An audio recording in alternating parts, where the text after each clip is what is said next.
안녕하세요. 현대 진리를 전하고 있는 에스더입니다. 오늘도 그 속의 파노라마를 연구를 해 보려고 합니다.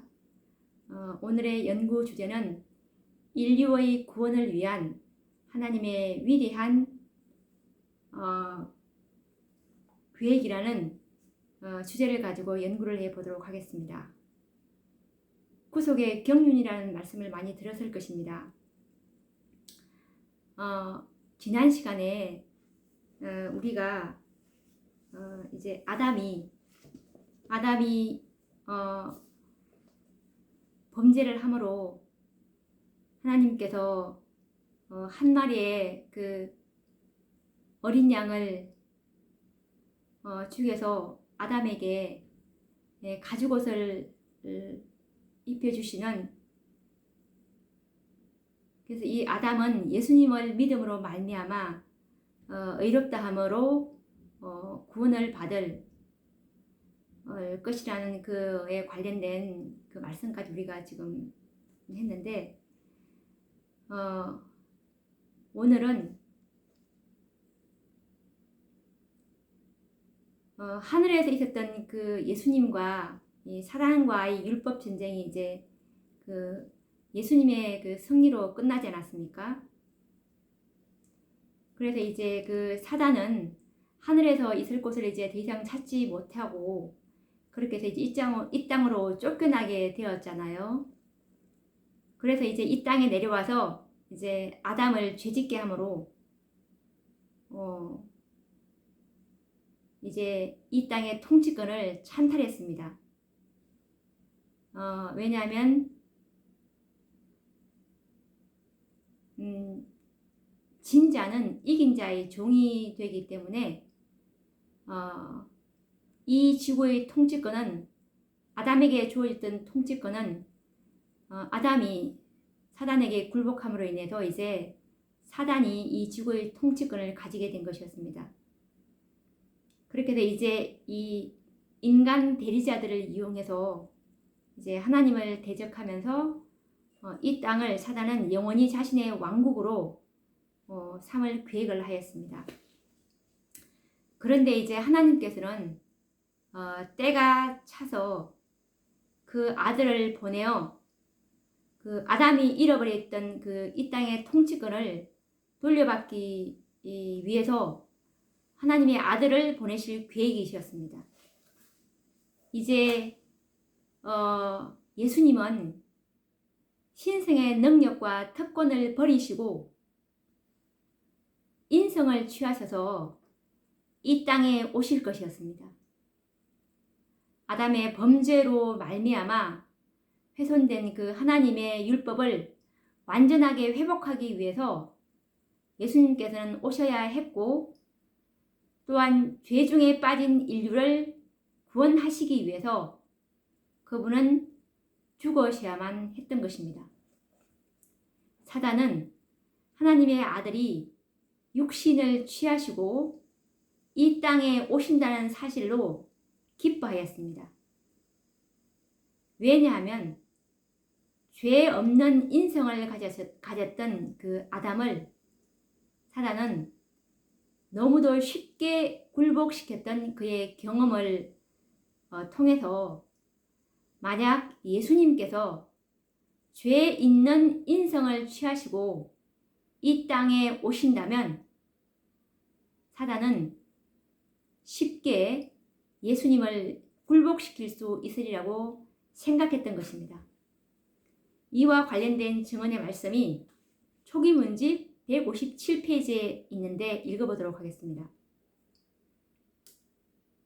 사단은 예수께서 그의 능력과 영광을 버리고 하늘을 떠났을 때 기뻐 날뛰었다.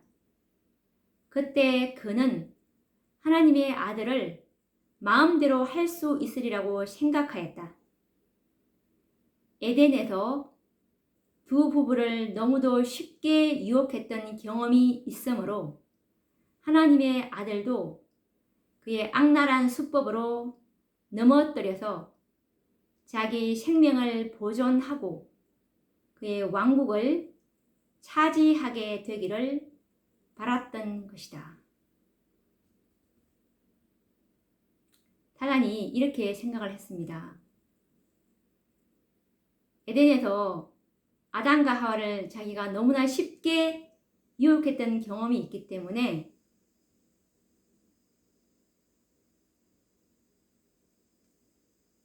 예수님께서 이제 아담의 후손으로 오시기 때문에 그분은 아담의 죄 있는 그 육신을 취하고 오시기 때문에 더더군다나 더 쉽게 넘어뜨릴 수 있으리라고 사단은 생각했던 것입니다. 이와 관련된 증언의 말씀 시대의 소망 117페이지 말씀입니다.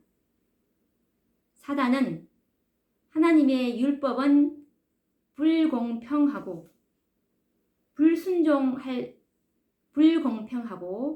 순종할 수 없다는 증거로서 아담의 범죄를 가리켜 왔었다.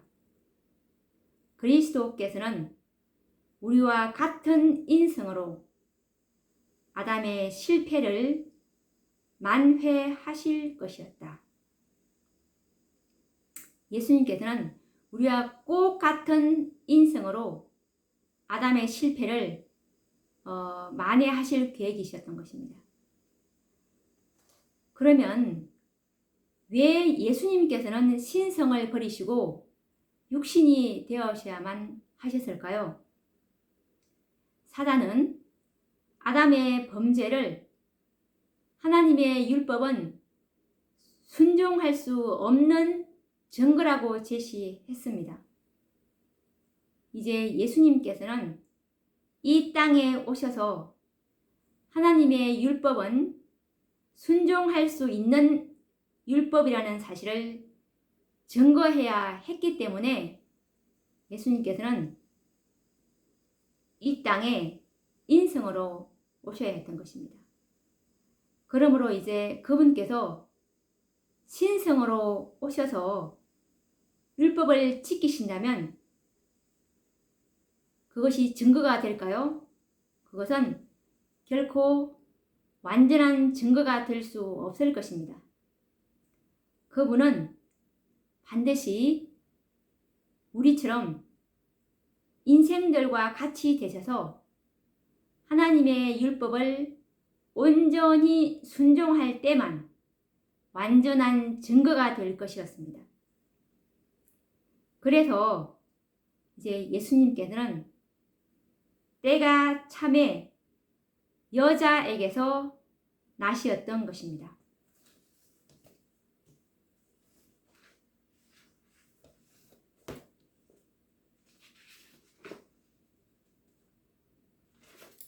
갈라디아서 4장 4절 말씀을 보시면 때가 참에 하나님이 그 아들을 보내사 여자에게서 나게 하시고 라는 말씀이 있습니다.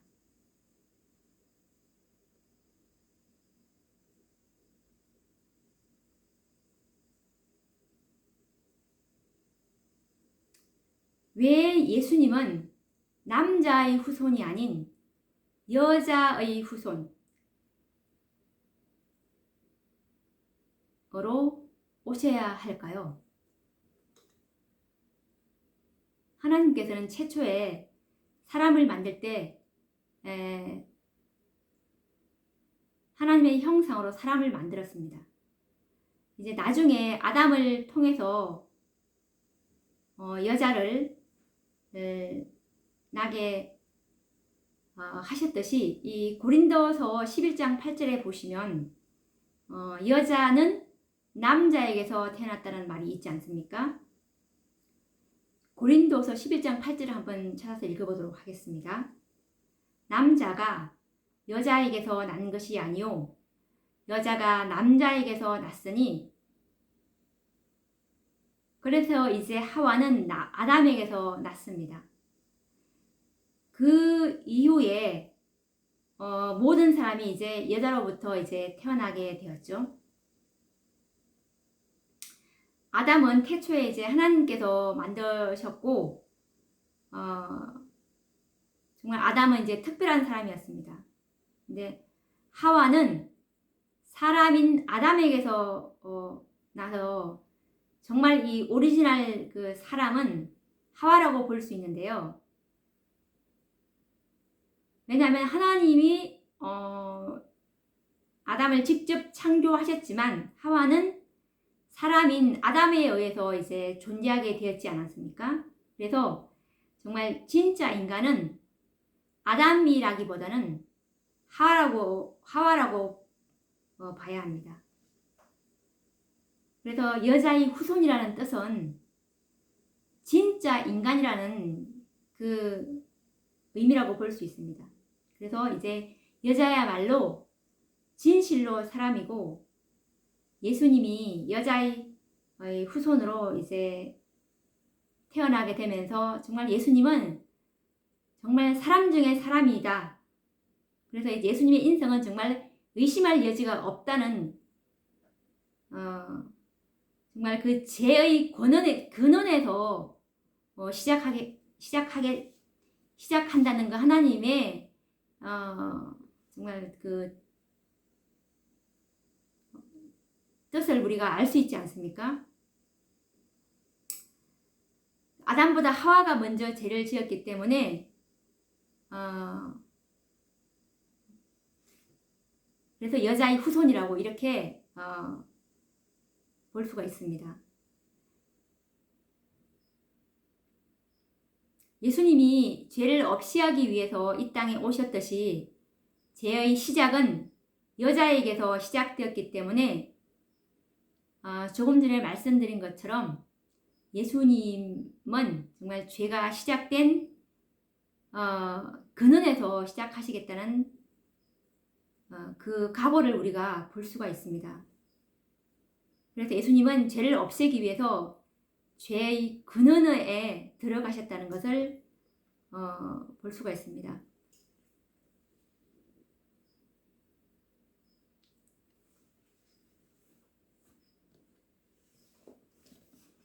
그래서 예수님이 요즘에 정말 이 예수님의 그 인생에 대해서 정말 많은 견해를 달리하는 분들을 많이 보게 되는데, 이것은 정말 이 구속의 경륜을 하지 못하게 한 사단의 고도의 기만인데요. 이 사단의 기만은 예수님이 인간과는 뭔가 다르다는 것을 사람들을 유혹하기 위해서 정말 오늘날 정말 많은 교회들 그리고 신학자들을 동원해서 예수님의 인성은 뭔가 우리랑 다르다. 우리는 예수님과 같이 될 수 없다. 특히 우리는 예수님과 같이 완전한 품성을 우리는 이룰 수가 없다. 그렇게 해서 이 14만 4천이라는 이 흠도 점도 없는 구속의 열매를 채우지 못하도록 하는 사단의 고도의 기만이라고 볼 수 있습니다. 왜냐하면 이것이 적중하게 되면은 절대로 이 14만 4천은 수요는 채워지지 않기 때문에 하나님의 율법을 인간은 지킬 수 없다 라는 이런 그 인성 문제를 오류로 끌고 갈 수가 있기 때문에 지금 사단이 이렇게 많은 교회들을 속이고 있죠. 그런데 우리와 예수님의 인성이 다르다면 예수님의 인성은 하나님의 그 공의에 의해서 인정받을 수가 없습니다. 왜냐하면 그것은 증거가 될 수 없기 때문에 그렇습니다. 우리와 다른 위치와 조건에서 오셨다면 그것은 절대로 사단이 인정할 수가 없습니다. 그리고 또 우주 거민들도 다 보고 있는데 그것은 절대적으로 증거가 될 수가 없습니다. 그러면 성경과 증언의 말씀으로 예수님이 우리와 함께 육신에 속하셨다는 것을 말씀을 통해서 한번 더 좀 차근차근 찾아보도록 하겠습니다. 히브리서 2장 14절 말씀을 보시면 자녀들은 혈육에 함께 속하였음에 그도 또한 한 모양으로 혈육에 함께 속하심은, 여기 말씀처럼 그도 또한 한 모양으로 혈육에 함께 속하심은, 한 모양, 혈육에 속했다. 그러니까 우리가 똑같은 그런 모양과 그리고 똑같은 그 죄된 본성을 의미한다고 볼 수 있습니다. 혈육에 함께 속하였다는 말은 이 죄된 유전자를 그분도 우리랑 똑같이 취하셨다는 것을 가지고 있다는 것을 볼 수가 있겠죠. 그리고 시대의 소망 117페이지 말씀을 보시면 유혹자의 공격을 받았을 때 아담은 아무런 죄의 영향을 받지 않았었다. 아담은 완전한 장년으로 몸과 마음에 충만한 활력을 소유하고 있었다. 그는 에덴의 영광에 둘러싸여 있었고 날마다 하늘의 천사들과 교통하고 있었다. 그러나 예수께서 사단과 상대하시기 위하여 광야에 가셨을 때에는 그렇지 못했다. 4,000년간 인류는 체력과 정신적 능력 그리고 도덕적 가치가 퇴보되어 왔다. 그리고 그리스도께서는 퇴보된 인류의 연약함을 취하셨다. 이렇게 하심으로써만 그는 인류를 쇠퇴의 깊은 구렁이에서 구출하실 수 있으셨다. 많은 사람은 그리스도께서 시험에 정복당하는 것은 불가능했다고 주장한다. 그렇다면 그리스도께서는 아담의 처지에 서지 못하셨을 것이며 아담이 얻지 못한 승리를 얻을 수 없으셨을 것이다. 만일 우리가 어떤 점으로든지 그리스도께서 당하신 것보다 더 혹심한 투쟁을 당한다면 그는 우리를 도우실 수 없을 것이다. 그러나 우리 구주께서는 온갖 연약성을 지닌 인성을 취하셨다. 그는 시험에 굴복할 가능성을 가진 인성을 취하셨다. 우리는 그가 당하지 않는 것들을 하나도 질 것이 없다. 여기서 말씀하신 것처럼 그때 아담은 이제 사단이 유혹을 했을 때 아무런 죄의 영향을 받지 않았습니다. 왜냐하면 그 아담은 그때 그 당시에 하나님의 형상으로 창조되었기 때문에 죄된 본성이 그 속에서는 있지 않았습니다. 그렇기 때문에 죄의 영향을 받지 않았어요. 그런데 예수님께서는 4,000년간 정말 아담의 후손을 통해서 4,000년간 죄인이 시간이 지나면 지날수록 육체도 퇴화되고 이 죄도 점점 더 깊어지지 않습니까? 그런 것처럼 더 죄에 대한 그 힘이 더 연약해져요. 그래서 예수님께서 4,000년 동안이나 이 퇴화된 이 체력과 정신력을 예수님께서는 이 물려받으셨습니다. 이 인류의 연약함을 취하셨는데 그렇게 하심으로써 이제 예수님께서는 정말 이 깊은 구렁이에서 우리를 구출하시려고 계획하셨거든요. 정말 너무나 공의롭지 않습니까? 예수님께서는 4,000년 뒤에 그 누구도 정말 예수님께서는 변명할 수 없도록 이렇게 정말 깊은 죄의 구렁텅이에 빠진 상태에서 주님께서는 시작하신 것입니다. 그렇게 해서 이제 예수님께서는 정말 많은 사람들은 예수님은 시험에 정복당하는 것이 불가능하다라고 주장을 하지만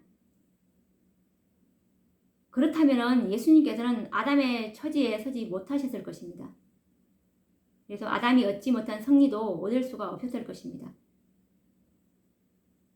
예수님은 정말 온갖 연약성을 지닌 인성을 취하셨습니다.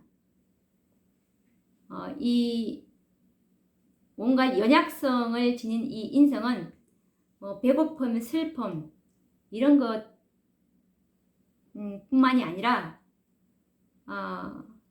죄된 본성, 이기심, 시기, 질투, 탐심 이런 것들 예수님께서 이 유전자 속에 다 취하셨어요. 그래서 예수님은 시험에 굴복할 가능성을 가진 인성이셨습니다. 예수님께서는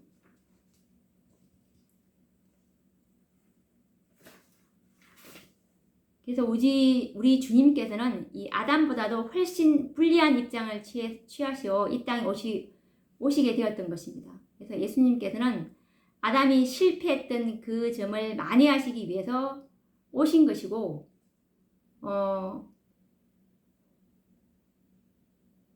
또한 죄로 말미암아 연약해진 인류의 육체를 가지시고 마귀로부터 모든 시험과 시련에서 승리하심으로 우리 인류들도 죄로부터 승리의 생애를 살 수 있다는 희망을 주실 것이었습니다. 예수님은 우리를 죄로부터 구원하시기를 원하십니다. 죄에서 구원하시겠다는 말은 우리가 죄 없는 생애를 살 수 있도록 우리를 그렇게 해주시겠다는 말입니다. 죄가 우리의 생애에서 끝날 때 그 목적은 이제 성취가 되는 것이겠죠.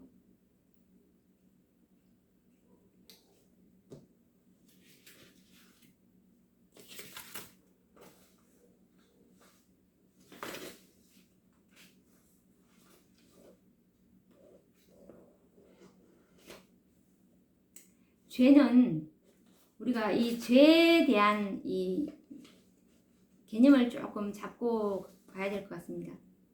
이 죄에 대한 개념이 잘못되면은 예수님의 성육신의 진리가 오해를 받게 되는데 아담이 범죄함으로써 이 타락한 그 인간의 본성들은 이 유전 법칙에 의해서 이제 3, 4대까지 미치게 되는데 출애굽기 20장 5절을 보시면 나 여호와 너희 하나님은 질투하는 하나님인즉 나를 미워하는 자의 죄를 갚되 아비로부터 아들에게로 3, 4대까지 이르게 하거니와 라는 말씀이 있습니다.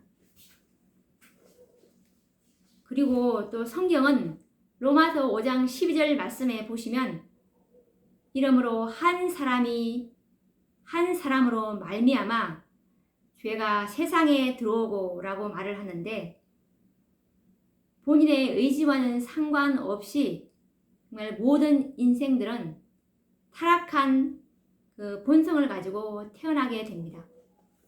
문제는 이런 유전적인 죄의 기질들은 죄가 아니다라는 그런 견해를 가지신 분들이 있습니다. 그런 견해를 가진 사람들 중에는 어린아이는 죄인이 아니고 구원을 받을 것이라고 말하는 분들이 있는데 이것은 성경의 가르침과는 전혀 다른 가르침입니다. 구원받는 어린아이들이 있는 것은 사실이지만 아이들이라고 해서 모두 다 구원을 받는 것은 아니기 때문입니다. 이런 분들이 이런 잘못된 죄에 대한 잘못된 견해를 가진 분들이 말하는 죄의 개념은 어떤 것이냐면 자유의 의지가 작동해서 정신적으로 육체적으로 행동화되었을 때만이 죄라는 개념을 그분들은 가지게 되는데, 그리고 이분들이 특히 성경 인용하는 성경들이 뭐냐면 요한일서 3장 4절인데 죄를 짓는 자마다 불법을 행하나니 죄는 불법이라라는 말씀을 즐겨 사용하면서 인용을 하십니다. 이 말씀을 뒷받침하기 위해서.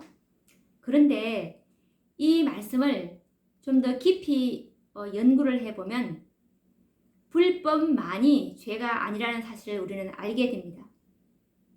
요한일서 3장 4절에 나오는 죄란 원어로 보면 이 원어로 이 하마르티아인데 의미는 표적에서 벗어남이라는 뜻입니다. 죄의 원어가 하마르티아인데 표적에서 벗어나다. 화살이 관역 중심에서 벗어남을 뜻하고 중심에 맞지 않는 것은 모두 다 죄라는 뜻입니다. 다시 말하면 불완전한 것은 다 죄라는 의미가 됩니다. 그래서 이 불법을 행한다는 것은 하나님의 율법을 범하는 것이지 않습니까? 하나님의 율법은 하나님의 품성의 사본입니다. 그리고 하나님의 율법은 완전합니다. 그러므로 하나님은 완전 무결하신 분이십니다. 요한일서 3장 4절의 말씀은 완전하지 않는 것, 불완전한 것, 그래서 표적에서 조금이라도 벗어난다는 것은 모두 다 죄라는 의미입니다. 표적에서 벗어남. 곧 불완전은 결과적으로 행동화된 불법의 죄로 나타난다는 말씀이 됩니다.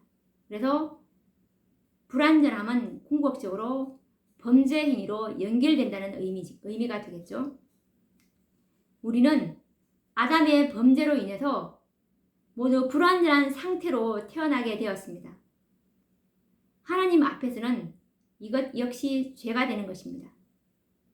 하나님은 결코 불완전한 것을 창조하신 적이 없습니다. 그래서 행동으로 나타난 그 범죄만 죄가 아니라 불완전함 자체가 하나님 앞에는 죄라는 사실을 우리는 깨달을 필요가 있습니다. 아담의 후손으로 태어나는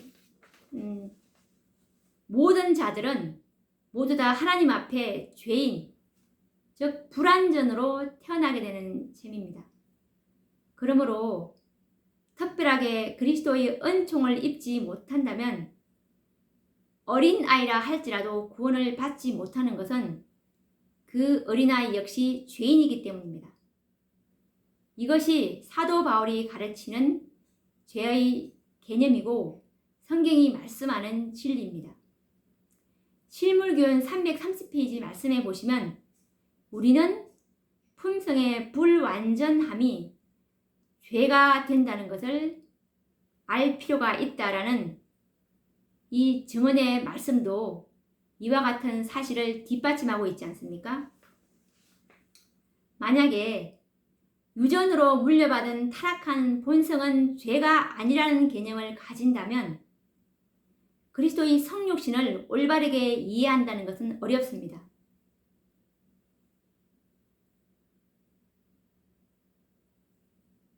예수님께서 죄된 성향을 가졌다고 말하는 데서 조금도 마음에 그리낌을 느끼지 않을 것입니다.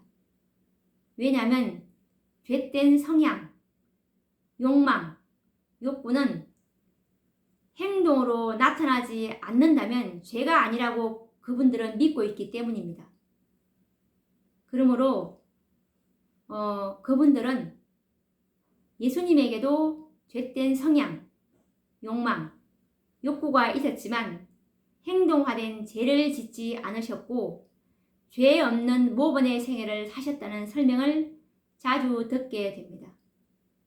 그리고 우리도 그리스도와 같이 완전하게 될 수 있다고 힘주어 말하지만 예수님을 우리 인간의 수준, 즉 죄된 성향, 욕망, 욕구를 가진 분이라고 소개를 하기 때문에 죄인으로 그분을 만드는 우를 범하게 될 수가 있기 때문입니다. 그 결과 우리 인간은 결코 그리스도와 같이 완전하게 될 수 없다고 믿고 있는 어떤 형제들에게 호재가 되어서 집중 공격을 받게 됩니다. 왜냐하면 예수님에게는 죄된 성향, 욕망, 욕구가 있었다면 예수님도 구세주가 필요한 죄인이 되기 때문이라고 주장합니다. 이처럼 죄에 대한 개념이 부족할 때에 많은 경우 그리스도의 인성을 오해할 수 있는 단어들을 서슴없이 사용함으로 이 귀중한 성육신의 진리가 오해를 받게 됩니다. 그리스도의 성육신의 진리에 의해서 우리도 그리스도와 같은 온전한 품성에 이를 수 있다는 귀중한 진리의 본질은 사라지고 논쟁에 휩싸일 수가 있겠지요. 그리스도와 같이 되려고 하는 그 욕망이 없는 그리스도인을 어떻게 우리는 생각해야 할까요? 어떤 의미에서는 참된 그리스도인이 아닐런지 모릅니다. 그분께서 모든 그리스도인들에게 그리스도와 같이 되려는 이상을 가지도록 요구하셨고, 그리고 예수님은 당신의 생애를 통해서 완전의 모본을 보여주셨습니다. 리비엔 헤럴더 1907년 5월 16일자 말씀에 보시면 참된 그리스도인은 영혼의 창을 하늘로 향하여 열어놓는다. 그의 최고의 욕망은 더욱 더 그리스도와 같이 되는 것이다. 그리고 이와 관련된 증언의 말씀 시대의 소망 311페이지 말씀을 보시면 그리스도인 품성의 이상은 그리스도와 같이 되는 것이다. 인자께서 당신의 생애에서 완전하셨던 것처럼 그리스도를 따르는 자들도 그들의 생애에서 완전하여야 한다.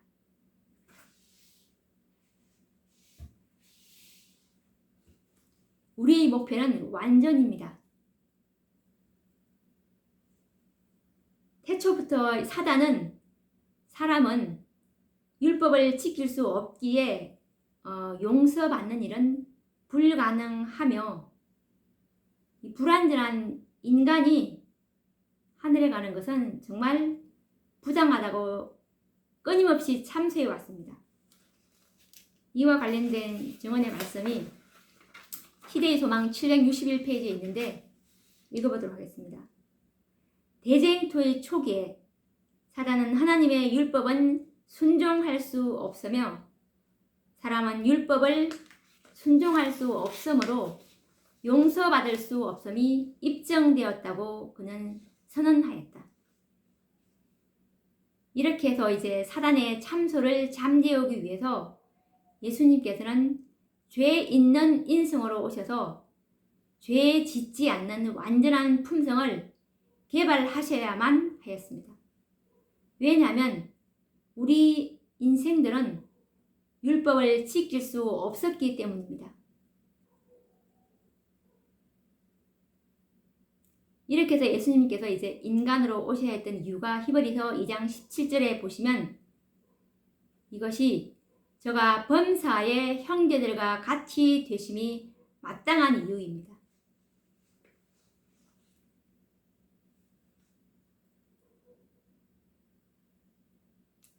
그래서 예수님께서는 우리에게 완전한 품성을 주시려고 이렇게 인간으로 오셨는데, 이와 관련된 말씀이 시대의 소망 762페이지에 있는데 읽어보도록 하겠습니다. 율법은 의, 즉 의로운 생애, 완전한 품성을 요구하지만 인류는 그 요구에 미칠 수 없다. 인류는 하나님의 거룩한 율법의 요구를 충족시킬 수 없다. 그러나 그리스도께서는 인간으로서 지상에 오셔서 거룩한 생애를 사시고 완전한 품성을 개발시키셨다. 여기서 말씀처럼 율법은 인류에게 의로운 생애, 완전한 품성을 요구하지만 우리 인류는 그 요구에 미칠 수가 없게 되어버렸습니다. 아담의 죄로 인해서 그렇게 되어버렸죠. 그래서 인류는 하나님의 이 거룩한 율법의 요구를 충족시킬 수가 없게 되어버렸습니다.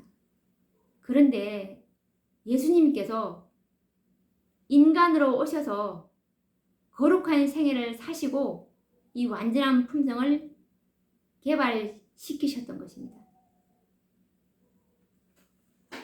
그래서 예수님께서는 반드시 인간이 되셔서 인류의 대표자, 즉 둘째 아담의 역할을 하셔야 하였던 것입니다. 이것이 바로 구속의 경륜입니다. 이 타락한 첫째 아담의 죄의 능력은 우리 모든 인생을 어떻게 만들어버렸습니까? 완전히 타락하게 만들었죠. 거의 악마의 수준으로 우리 인생들을 타락을 시켜버렸습니다. 그렇다면 둘째 아담이신 예수님에게서 태어난 자들이 예수님과 같이 변화되는 것이 불가능한 일일까요? 죄의 누룩도 우리를 사단의 수준으로 악하게 변화시켰는데, 그렇다면 이 의의 누룩인 진리의 누룩이 예수님과 같은 의인으로 변화시킬 수 없을까요? 시대의 소망 762페이지에서 그 해답을 우리가 찾아보도록 하겠습니다. 시대의 소망 762페이지 말씀을 읽어보도록 하겠습니다. 율법은 의, 즉 의로운 생애, 완전한 품성을 요구하지만 인류는 그 요구에 미칠 수 없다. 인류는 하나님의 거룩한 율법의 요구를 충족시킬 수 없다. 그러나 그리스도께서는 인간으로서 지상에 오셔서 거룩한 생애를 사시고 완전한 품성을 개발시키셨다. 그리스도께서는 그것을 받고자 하는 모든 자들에게 값 없이 선물로 주신다. 그분의 생명은 사람들의 생명을 대신하신다. 그리하여 그들은 하나님의 관용하심을 통하여 과거의 죄를 용서받는다. 뿐만 아니라 그리스도께서는 하나님의 속성을 사람들에게 불어넣으신다. 그분은 인간의 품성을 거룩하신 하나님의 품성을 따라 형성하시어 영적인 힘과 아름다움을 지닌 훌륭한 건물이 되게 하신다. 그리하여 바로 이 율법의 의가 그리스도를 믿는 자에게서 성취된다. 라는 말씀처럼 이 인간은 완전한 하나님의 율법을 지키는 일이 불가능하지만 그리스도께서 인간이 되셔서 개발하신 이 완전한 품성을 원하는 자에게 값 없이 선물로 주시겠다고 제의하지 않습니까? 원하는 자는 받으라는 것입니다. 그리스도와 같이 되는 소망을 가진 자들은 이 선물을 반드시 놓치지 않을 것입니다.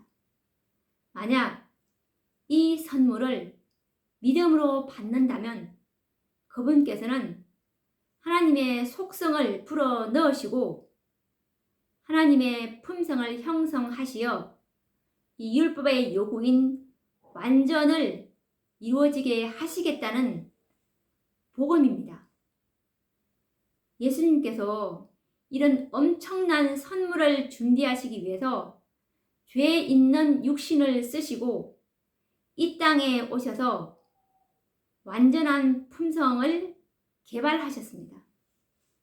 우리 인류에게 완전한 모건의 생애를 보이기 위해서 죄 있는 육신을 쓰셨고 그 육신에 정죄를 받으시고 오셨으나 생각으로도 죄를 범치 아니하셨습니다.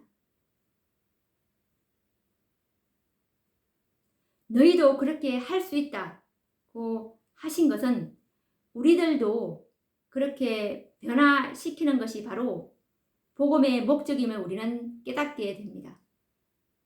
이 믿음으로 의를 얻어서 구원을 받는 것, 이것이 바로 복음의 사명이고 믿음으로 예수님과 같은 품성의 완전함을 얻는 것은 이 위대한 복음의 목적이 아니겠습니까?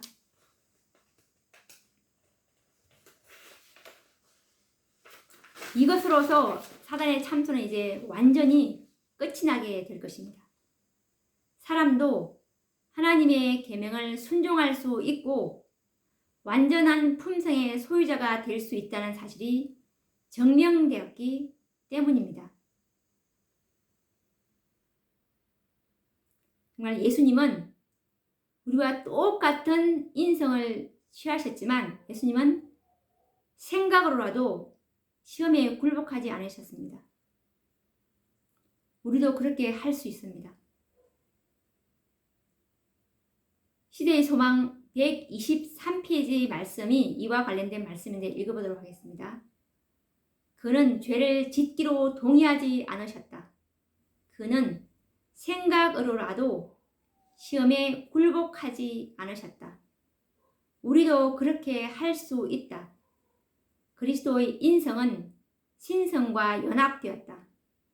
그리고 그는 우리로 신의 성품에 참여하는 자가 되게 하시기 위하여 오셨다. 라는 말씀입니다.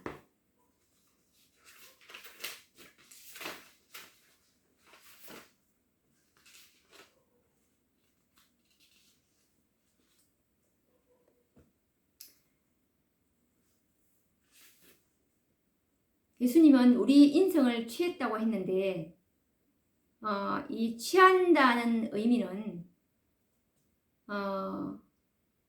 내 것이 아닌 것을 대신 가지고 있다는 의미입니다. 이 취하다는 의미는 영어로 take인데 그것은 우리의 보정인이 되셨기 때문에 보정인은 자기 빚이 아닙니다. 사랑하는 형제들의 빚을 자기가 대신 진 것입니다. 그런데 가지다라는 의미는 이제 영어로는 해버지 않습니까?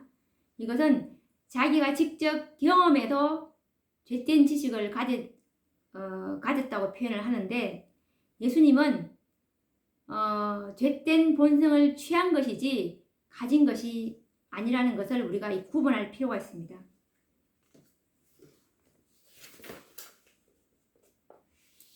그런데 정말 이 셋째 천사의 기회를 믿고 있는 이 백성들이 이 예수님의 성육신에 대해서 지금 제대로 알고 계시는 분들이 그렇게 많지가 않습니다.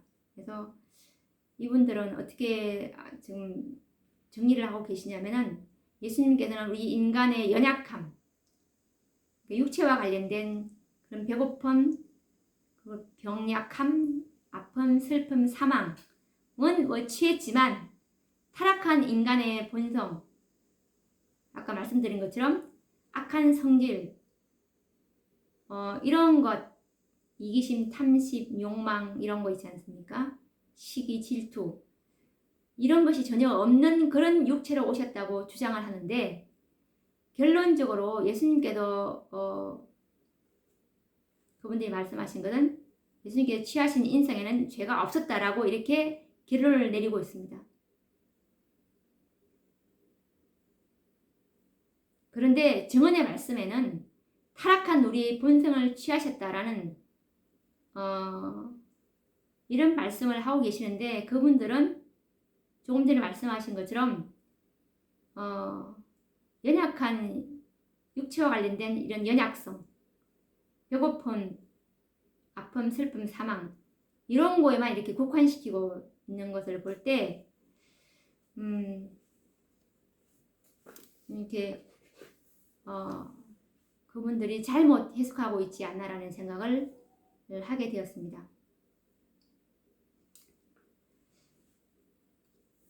이 부분을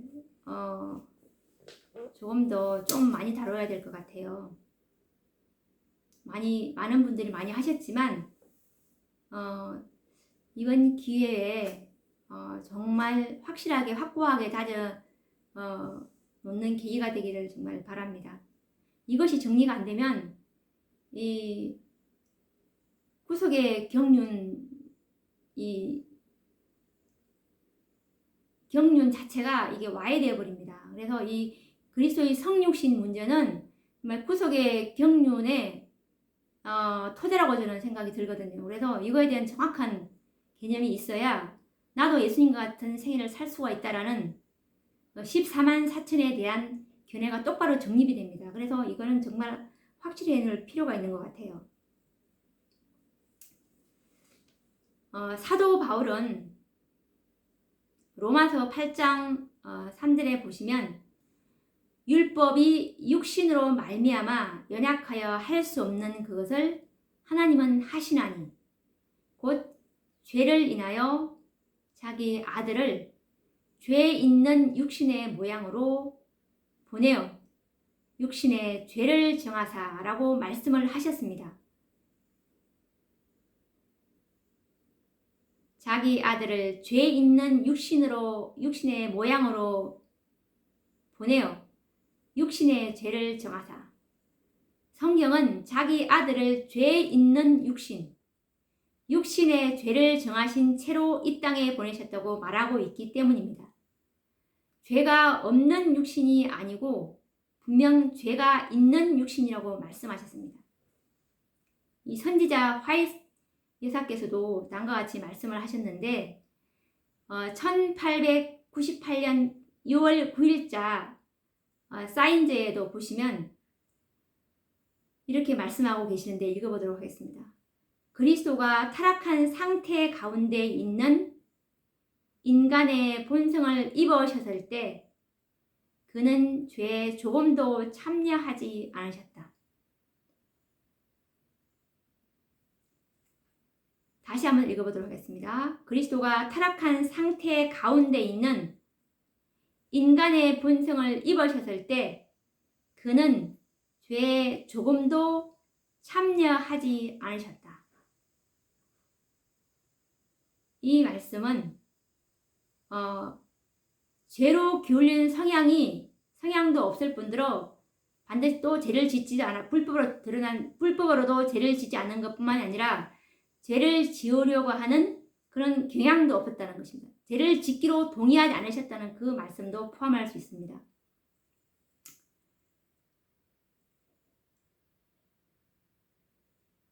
그리고 또 소망 48페이지 말씀을 보시면 인류가 4,000년간 죄로 말미암아 연약하여진 때의 인생을 취하셨다. 우리에게 죄 없는 생애의 모본을 보여주기 위해서 오셨다. 그래서 예수님께서는 이 타락한 상태에 있는 인간 본성을 취하셨다고 하셨고 4,000년간 죄로 기울여진 인생을 취하셨다고 말씀하셨습니다. 타락한 인간들은 선한 본성이 아닌 분명 악하고 죄된 본성을 가지고 태어났습니다. 예수님께서는 분명 이런 인간의 죄 있는 본성을 취하셨다고 정언에 기록하셨으며 그러나 그분은 죄 없는 생애를 하셨다고 말씀하십니다. 우리는 이 말씀을 그대로 믿어야 하는데요. 정말 예수님은 타락한 인간의 본성을 취하셨습니다. 이 본성은 영어로 네이처라고 하는데 이 사전적인 의미로는 사람이 본래부터 가진 성질 또는 특성이나 성품을 말하는데, 타락한 인간의 본성은 뭘 의미하냐면 사람이 범죄함으로 부패하고 타락한 성질, 성품이나 특성들을 뜻합니다. 이와 같이 타락한 성질과 특성들은 모태에서 태어날 때 모든 인간들은 간직한 채로 태어납니다. 모든 정보가 육체 가운데 있는 유전자 속에 기록되어 있는 것입니다. 우리는 잉태될 때부터 죄의 유전자가 그 속에 이렇게 있게 되는 셈이죠. 그래서 예레미야 17장 9절 말씀해 보시면 만물보다 거짓되고 심히 부패한 것은 마음이라 누가 능히 이를 알리요. 이 부패된 마음이 인간의 본성이 아니겠습니까? 예수님은 아버지가 없이 모친 마리아에게서 태어나셨습니다. 그래서 예수님은 분명 모친 마리아의 육체를 빌려서 인간의 육체를 입으셨습니다. 그렇다면 예수님은 마리아의 육체 속에 있는 타락한 인간의 본성, 즉 DNA를 취하신 것이 분명합니다. 이 천주교회처럼 마리아는 거룩하고 죄 없는 육체를 가진 존재가 아니었다는 말입니다. 사도 바울은 이것을 죄 있는 육신이요 정죄 받은 육신이라고 말씀하셨으며, 화이 선지자도 타락한 인간의 본성을 취하셨다고 기록하신 것입니다. 그런데 그분은 어느 인간들처럼 죄의 성향, 즉 악으로 기울어짐이 전혀 없었습니다. 죄를 짓지 않으셨으며 생각으로라도 범죄하지 않은 생애를 사신 것입니다. 시대의 소망 123페이지에 이 말씀이 잘 나와 있는데 한번 읽어보도록 하겠습니다. 예수께서는 이 세상 임금이 오겠습니다. 그러나 저는 내게 관계할 것이 없다라고 말씀하셨다. 예수님 안에는 사단의 궤변에 반응한 것이 조금도 없었다. 그는 죄를 짓기로 동의하지 않으셨다. 그는 생각으로라도 시험에 굴복하지 않으셨다. 우리도 그렇게 할 수 있다. 예수님께서는 사단의 어떤 유혹에도 반응조차 하지 않으셨으며 생각으로라도 굴복하지 않으셨다고 기록하고 있는데, 이것이 그리스도께서 당신의 백성들에게 보여주신 완전한 모본입니다. 우리도 그렇게 할 수 있다고 성경은 기록하고 있습니다. 만약 예수님께서 죄가 없는 육신을 입고 오셨다면 우리의 대속자가 되실 수가 대속자는 되실 수 있지만 우리의 모본은 되실 수가 없습니다. 모본이란 같은 처지, 같은 상태에서 시작되어야 하기 때문입니다. 육상 경기를 할 때 출발 지점이 같아야만 하는 것과 동일한 이유입니다. 출발 지점이 다르다면 누가, 즉 사단이 그 경기를 공정하다고 할 것이며 그렇게 얻은 승리를 사단이 인정할까요? 그러나 예수님께서는 죄 있는 육신과 타락한 인간의 본성을 취하셨다고 하여 죄인으로 우리는 생각해서는 안 됩니다. 그분이 죄 있는 육체를 취하신 것은 우리의 죄를 담당하시고 대속하시기 위해서 취하신 것입니다. 만약 그분께서 그와 같이 우리의 죄를 취하시지 않으셨다면 어떻게 우리의 구속주가 되실 수가 있으며 죄 없는 육신을 가진 예수님이 어떻게 십자가의 죽음이 가능하겠습니까? 죄가 없는 육체는 죽어서도 안 되며 죽을 수도 없는 것입니다. 왜냐하면 사망은 죄 때문에 존재하기 때문에 그렇습니다. 오늘도 시간이 너무 많이 갔네요. 다음 시간에 이 예수님의 그 인성에 대해서 다음 시간에 좀 남은 부분은 다음 시간에 또 이어서 또 연구를 해보도록 하겠습니다. 다음 시간에 뵙겠습니다. 감사합니다.